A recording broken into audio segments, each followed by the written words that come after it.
যদি কেউ আপনাকে হিংসা করে, আপনি হিংসা করেন না কাউকে, কিন্তু অন্যরা আপনাকে হিংসা করতেছে, এটার জন্য আপনি কখনোই গুনাহগার না। কিন্তু এই যে হিংসা আপনাকে করতেছে মানুষ, এটারও ইফেক্ট আপনার উপর আসতে পারে যদি আপনি প্রোটেক্টেড না থাকেন। কারণ এটা একটা আগুন, যে জ্বলবে তাকেও তো জ্বালাবেই, আশেপাশে দাঁড়ায় থাকলে সেও জ্বলবে, তার উপরে আগুনের তাপ গিয়ে পড়বে। অতএব ওই আগুনের তাপ থেকে বাঁচার জন্য ঢাল লাগবে। কি লাগবে? এই ঢাল বা সুরক্ষাই হচ্ছে আমাদের এই সূরাগুলা, দোয়াগুলা, আমাদের আজকারগুলা, আমাদের নামাজ, আমাদের তিলাওয়াত, এগুলো হচ্ছে আমাদের প্রোটেকশন।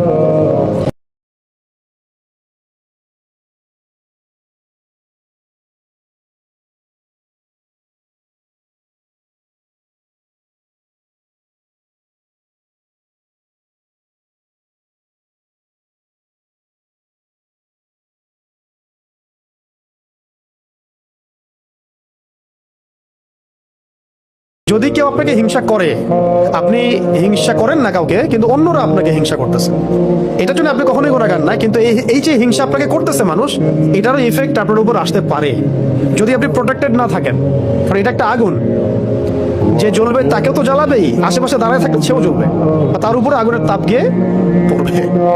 অতএব ওই আগুনের তাপ থেকে বাঁচার জন্য ঢাল লাগবে। কি লাগবে? এই ঢাল বা সুরক্ষাই হচ্ছে আমাদের এই সূরাগুলা, দোয়াগুলা, আমাদের আজকারগুলা, আমাদের নামাজ, আমাদের তিলাওয়াত, এগুলো হচ্ছে আমাদের প্রোটেকশন।